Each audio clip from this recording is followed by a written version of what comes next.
This is Max Headroom, and what you're about to witness is one of the most sinister-sounding intros to a trailer to one of the greatest epics ever produced in the history of television.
Hey guys and gals, it's your buddy Drew with Living History's Mysteries and Ferocious Feline Productions.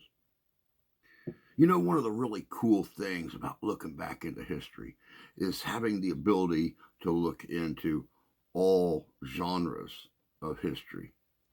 American history, world history, entertainment history. Of course, you know, those of us that are in our 40s and 50s, we remember the 80s. Well, some of us do. We remember a television personality that had his own show, advertised for Coca-Cola, Max Headroom. Max was always funny.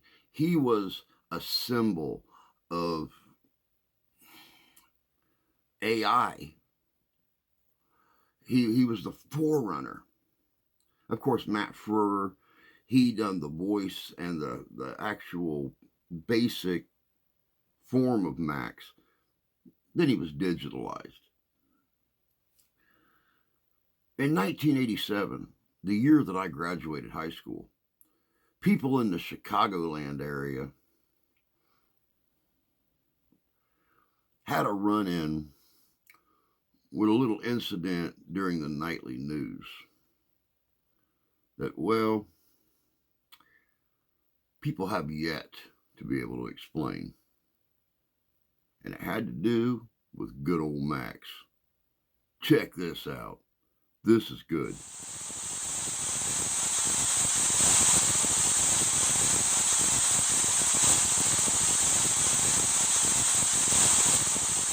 Imagine watching the nightly news or your favorite TV show when suddenly the airwaves are hijacked by a mysterious masked figure.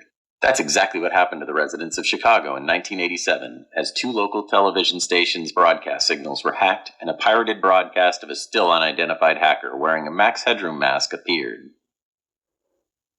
Before we delve deeper into the details of this unprecedented broadcast hijack, let's first understand the icon at the heart of this anomaly.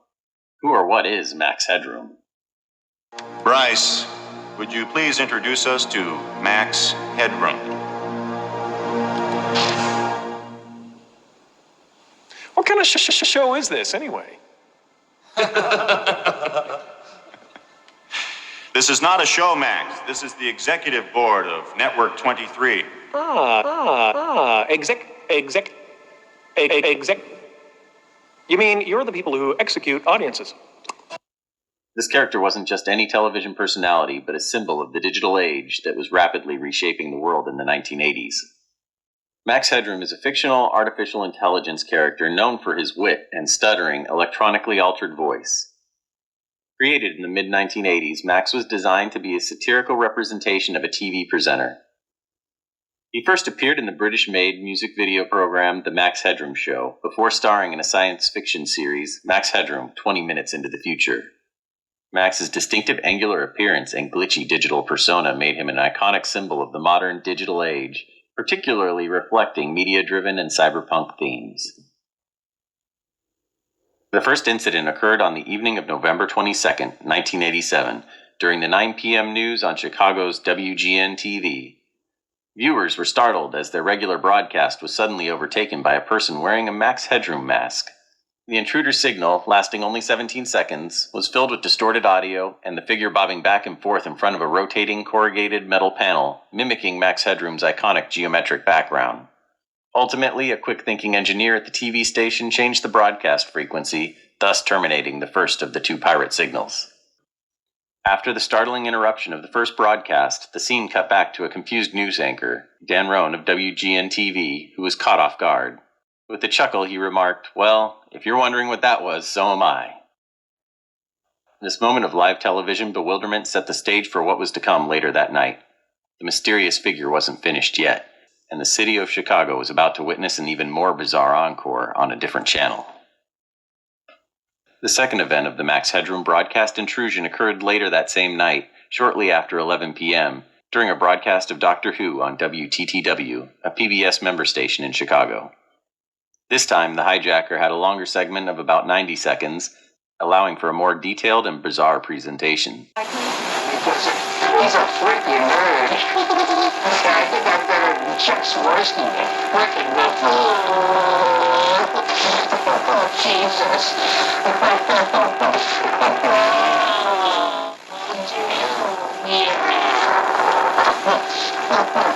What's the wave?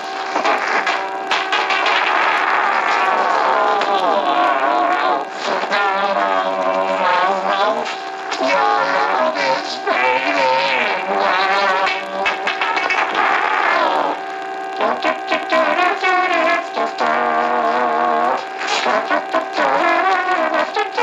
I still see the X.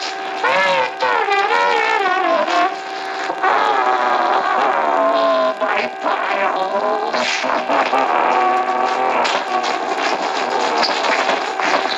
Oh, I just made a giant masterpiece for all the greatest world newspaper nerds. My brother is wearing the other one, but it's dirty. It's got footprints on it.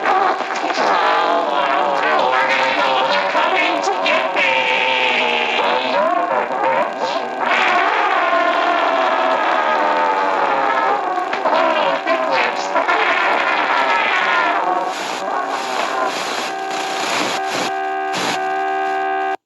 The hacker made various nonsensical comments, including references to WGN commentator Chuck Swirsky, who he mockingly called a freaking liberal.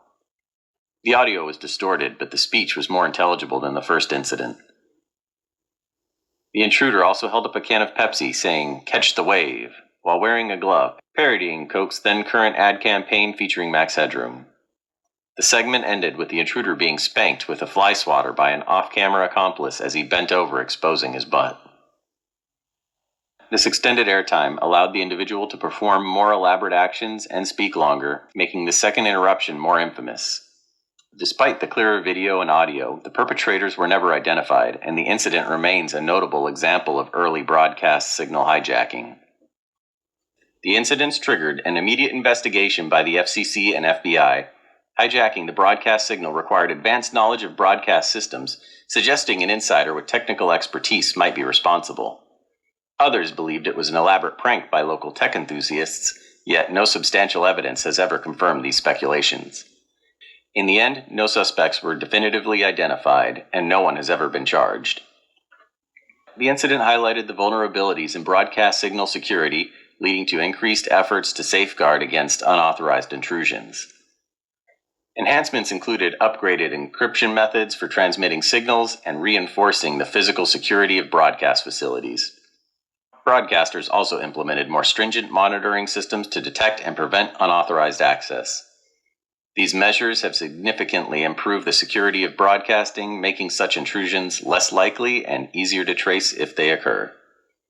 The relative success of the signal intrusion not only prompted updated broadcast security measures, but it also inspired other hackers to engage in similar events, such as the Playboy Channel religious message hack, also conducted later in 1987, in which the Playboy Channel was overridden with messages of religious faith.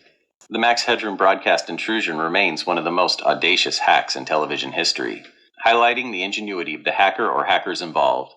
This incident not only left a lasting impact on how broadcast signals are secured, but also serves as a reminder of the ever-present balance between technology and security. Welcome back. You know, it's like I said in the beginning. Max was always popular. People always laughed at Max. They got a kind of a warm feeling whenever Max showed up on a TV show or on a commercial. And for those folks in 1987, during those two different news broadcasts on two different channels at two different times, well, people have yet to explain it. They have no clue who the sender of this signal was, where it came from, or anything. Federal government got involved. They looked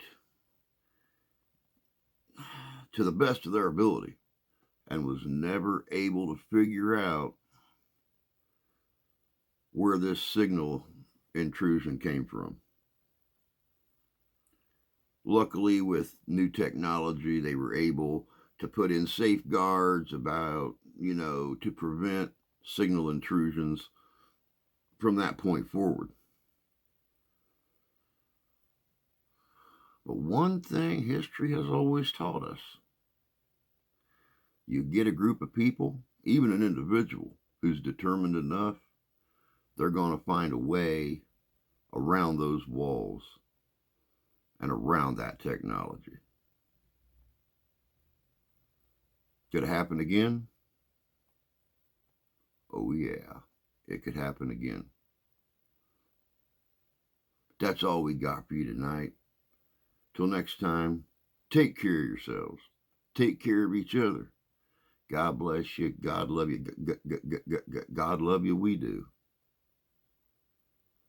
And we'll see you in history.